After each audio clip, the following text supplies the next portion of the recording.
eu sou Liliane do canal Livreria e esse é o último vídeo do diário de leitura de It, a Coisa. O diário de leitura encantado, hein? Demorou para sair, mas saiu. Então confere aí o final, vamos conversar um pouquinho sobre o livro.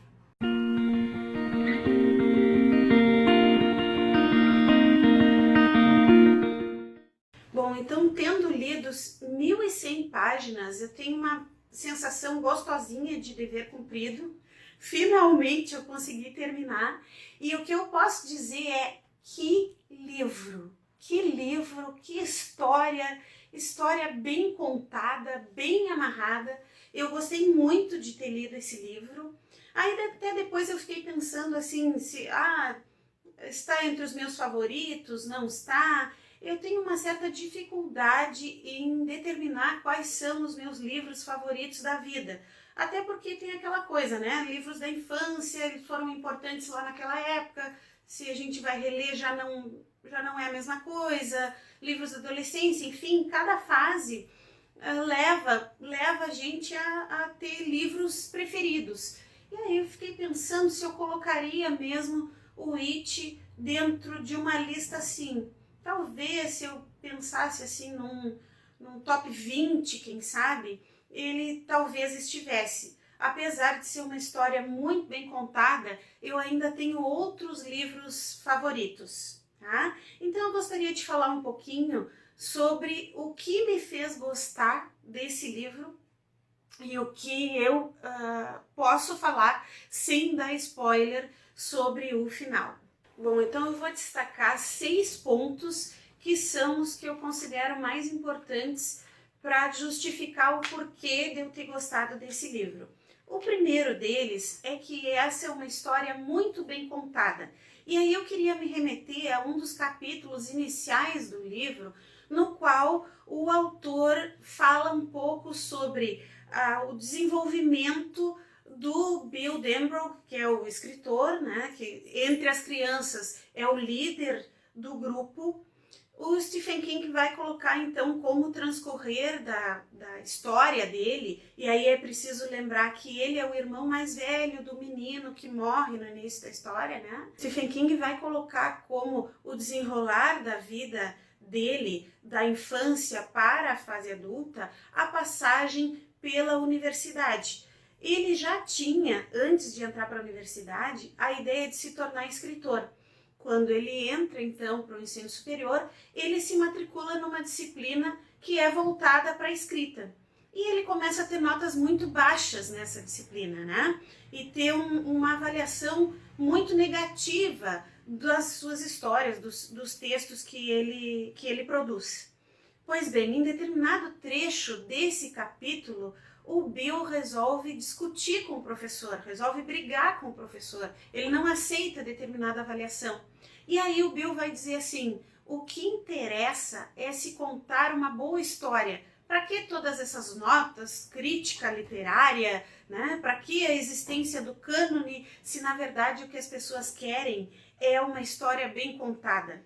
E aí me parece que isso tem tudo a ver com a visão que se tem, né, com a avaliação que se faz sobre Stephen King. Por mais que ele não seja alta literatura, por mais que ele não venha se tornar um cânone no futuro, as histórias são muito bem amarradas. E aí mais adiante eu vou dar mais dados a respeito disso, tá?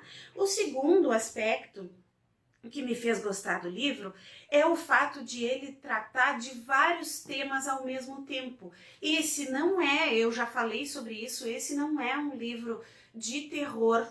Esse não é um livro que trata apenas de medo, de situações assustadoras. Ele vai muito além. Ele vai tratar das relações familiares, ele vai tratar das relações sociais dentro da cidade, ele vai falar de racismo, ele vai falar de bullying, ele vai falar de abuso sexual, ele vai falar de relação pais e filhos. Então é um livro bem mais complexo do que simplesmente se pensar que seja a história de um palhaço que assusta crianças. Tá? E esse é o grande prazer do livro, porque ele te traz muito mais coisas, a construção dos personagens é muito rica e aí cada página página é uma delícia de ler. E por isso a gente não cansa e acaba gostando de ler um livro tão longo como esse. O terceiro aspecto que eu saliento, então, é o fato do Stephen King ter optado por tratar dessas questões todas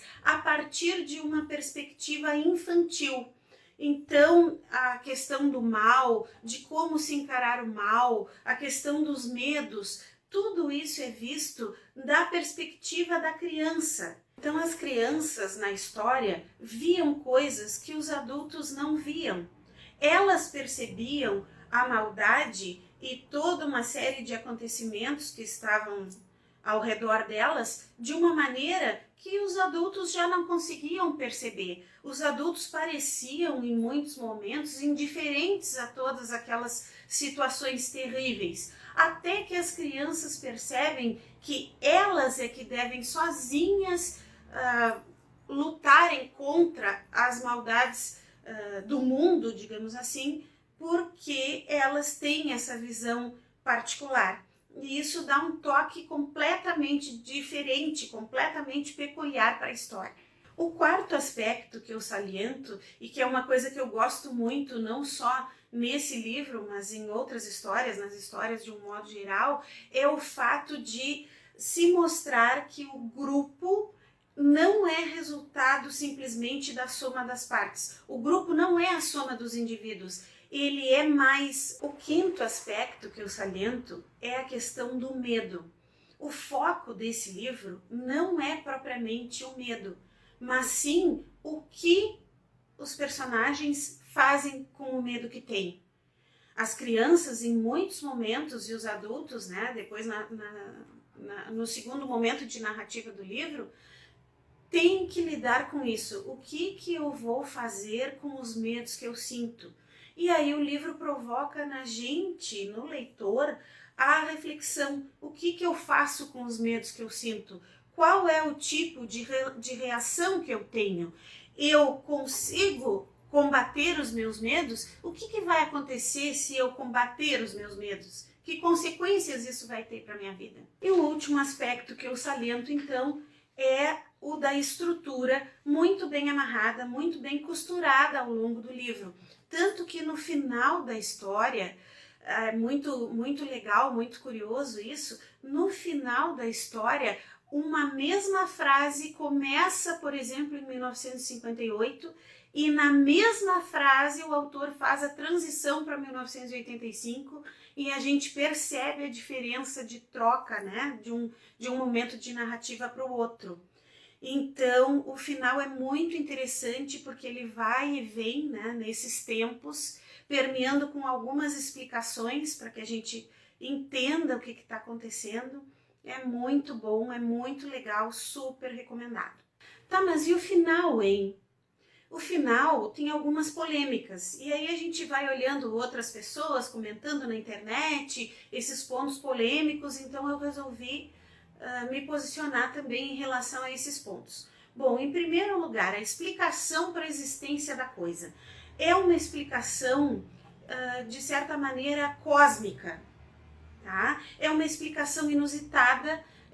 Para mim, que não tinha recebido nenhum spoiler ainda, foi uma explicação bem diferente. Ela remonta à criação do universo, e aí eu não posso falar mais do que isso, que é para não estragar a leitura de vocês depois, tá bom? Em relação à polêmica cena de sexo, né, da Beverly ainda quando criança, muitas pessoas dizem, ai, mas que desnecessário, ai, que constrangedor, imagina, uma criança da idade dela, né, uma situação precoce, aquela coisa toda. Bom, eu tentei interpretar esse trecho da história a partir da perspectiva do escritor, o que ele quer com isso. Então, eu cheguei a duas conclusões. Primeiro, com a cena de sexo, ele mostra de maneira mais forte a forma como o pai da Beverly tratava o assunto sexo com ela, tá? E isso diz textualmente lá, o meu pai me disse isso e isso, portanto eu vou fazer sexo, certo? Então esse seria o primeiro aspecto. E o segundo aspecto é que o par romântico que se forma no final da história tem a ver com coisas que aconteceram durante a cena de sexo. Então aí também a gente consegue perceber que o Stephen King consegue amarrar muito bem as diversas pontas da história. O final, gente, tem dados de fantasia. Isso me parece bastante coerente com o fato de que são crianças que são protagonistas dessa história.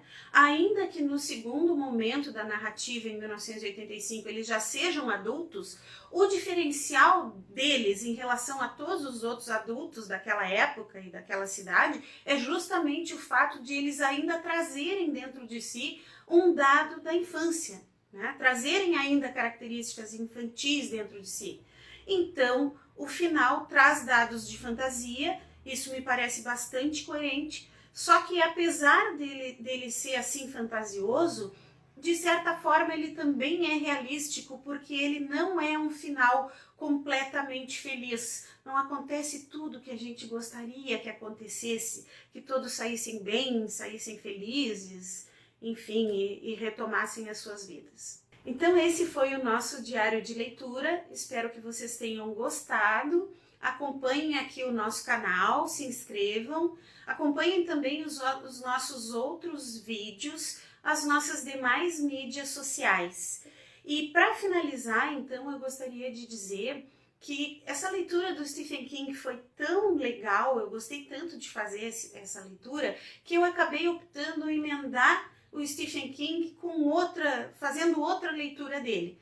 O que eu fiz então? Eu separei 2 títulos que a gente tem aqui na livraria e vou colocar uma enquete lá no Stories para as pessoas votarem qual dos 2 livros eu vou ler depois de ter feito a leitura do It, ok? Então vai lá, corre lá, vota e depois vem acompanhar a resenha que eu vou fazer desse livro também, ok?